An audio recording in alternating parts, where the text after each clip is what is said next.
qu'on a fini par renverser.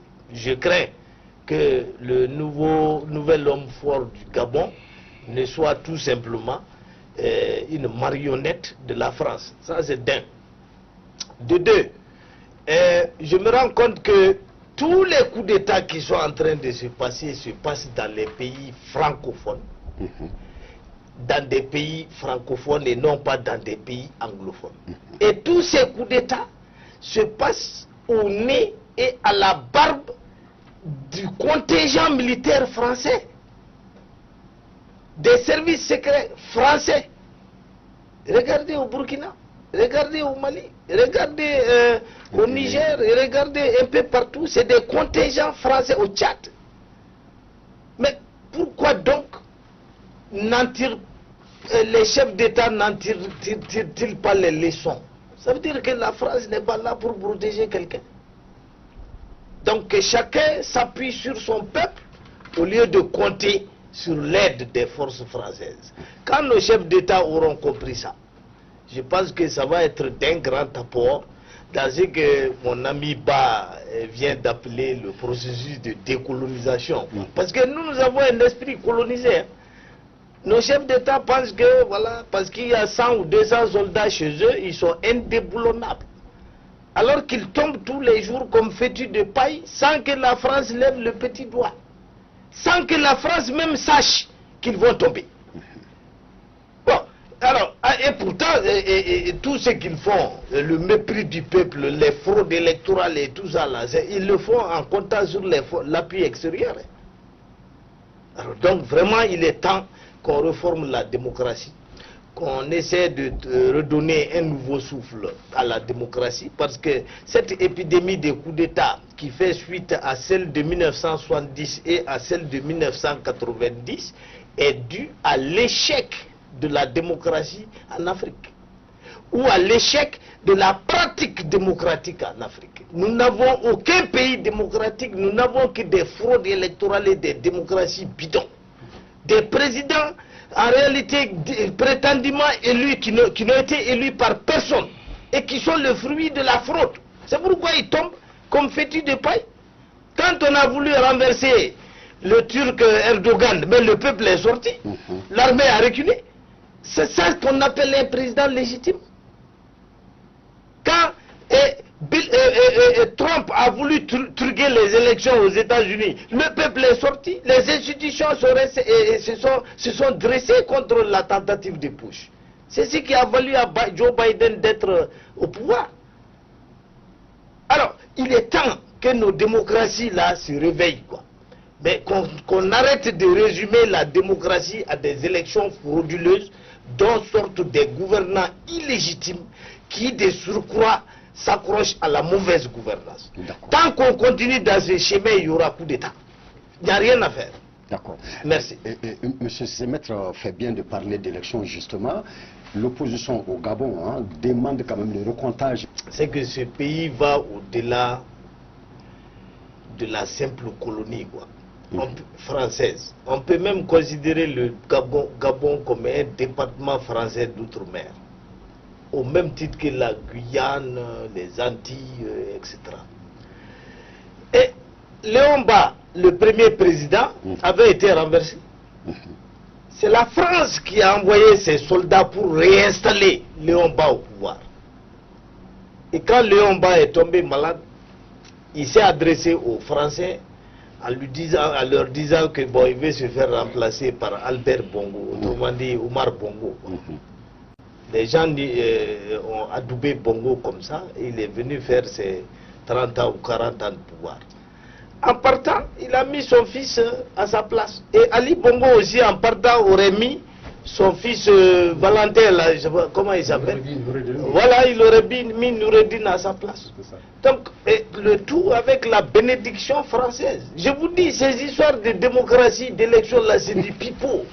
C'est pour noyer le peuple.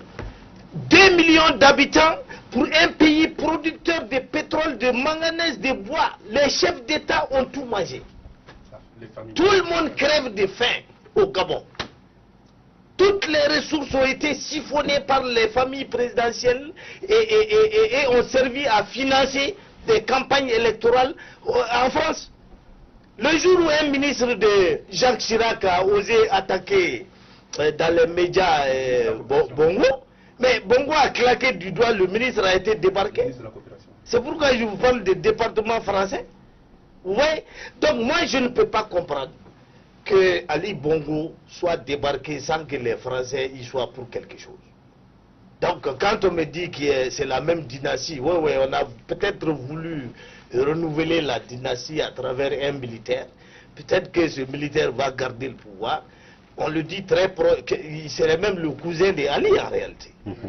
Bon, maintenant vous parlez de recomptage des voix. De quelles voix? Le jour même du coup d'État, la victoire d'Ali Bongo avait été proclamée. Donc il n'y a plus rien à récolter. L'opposant a perdu, il a perdu. Il aurait dû se soulever pour réclamer son pouvoir. S'il n'a pas fait et qu'un militaire s'est installé, ce n'est pas au militaire qu'il va demander de récolter quelque chose. Ce militaire-là n'est pas maudit. Pourquoi il va récolter et donner à... l'opposant là s'appelle comment? Il n'aura rien. C'est terminé comme ça. D'accord. Pour dire, lorsque Léon Basse a été à Paris en 1967 et qu'on a investi... Rien à voir avec ce qui se passe au Gabon pour le moment. Mais on souhaite que le Gabon aussi rentre dans la dynamique. Et maître, comment vous voyez la suite de ces bras de fer eu égard au niveau de détermination des deux côtés, hein, du côté nigérien et du côté français? J'ai vu une certaine évolution dans la semaine écoulée. L'Algérie a présenté un plan de 6 mois de transition. Et le plus étonnant, c'est que le président du Nigeria, Tinubu, dit qu'il ne voit pas pourquoi on ne pourrait pas tenir une transition de 9 mois. C'est vrai. Or, c'est Tinubu qui est censé conduire les troupes de la CEDEAO pour déloger la junte nigérienne. Si lui-même il commence à parler de 9 mois de transition, mais il y a de quoi désespérer de cette action militaire de la CEDEAO. J'aime beaucoup la logique développée par M. Ba. Je crois que de loin on voit mieux ce qui se passe chez nous, quoi. Notamment il dit de s'interroger sur le genre de démocratie qu'on souhaite, quoi. Hein? Parce que la démocratie qu'on a hérité, qu'on nous a donnée en 91 là, ça c'est une démocratie imposée. Nous on n'avait rien demandé. C'est la France qui est venue à la boule dire que celui qui ne devient pas démocrate n'aura plus les faveurs de la France. Et ceux qui ont refusé ont été balayés du pouvoir. Donc c'était une camisole de force. Ce n'était pas une démocratie que nous demandions. On nous l'a imposée.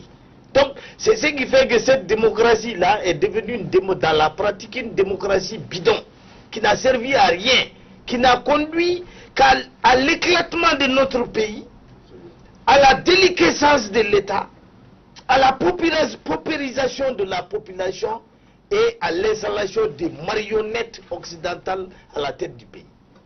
C'est ça le résultat de nos démocraties. Et donc les nouveaux coups d'État, c'est contre justement ce genre de pratique. Et si vous soutenez ces actions-là, on vous traite de dictateurs, de militaro-fascistes, etc. Moi, je veux bien tous ces qualificatifs-là. Mais je les préfère à la démocratie bidon qu'on était en train de nous appliquer. Maintenant, quand Macron dit, voilà, sans lui, sans la France, le Mali n'aurait pas existé, le Niger, du moins le Burkina n'aurait pas existé, etc. Mais moi, je l'invite à remonter un peu plus haut. En 1940, quand la France a été envahie, qui est venu la libérer? C'est pas ces Maliens, c'est Sénégalais, c'est Nigériens. La réciprocité historique. Voilà. Et François Hollande a bien dit que la France ne pourra jamais payer sa dette envers l'Afrique. Mais la France officielle, dirigée par le maréchal Pétain, avait capitulé. Vraiment, Allemands, venez nous prendre, nous, on ne peut rien. C'est De Gaulle qui s'est déplacé jusqu'en Angleterre pour lancer l'appel du 18 juin. Et c'est de l'Angleterre qu'on l'a aidé à venir enrôler nos grands-parents ici. Et c'est avec cette armée qu'il allait libérer les Français. Alors, si à son tour la France vient nous libérer des mains des djihadistes, ce n'est que justice. On n'a pas à s'en gargariser. Hein. Non, notre dette reste entière parce que nous avons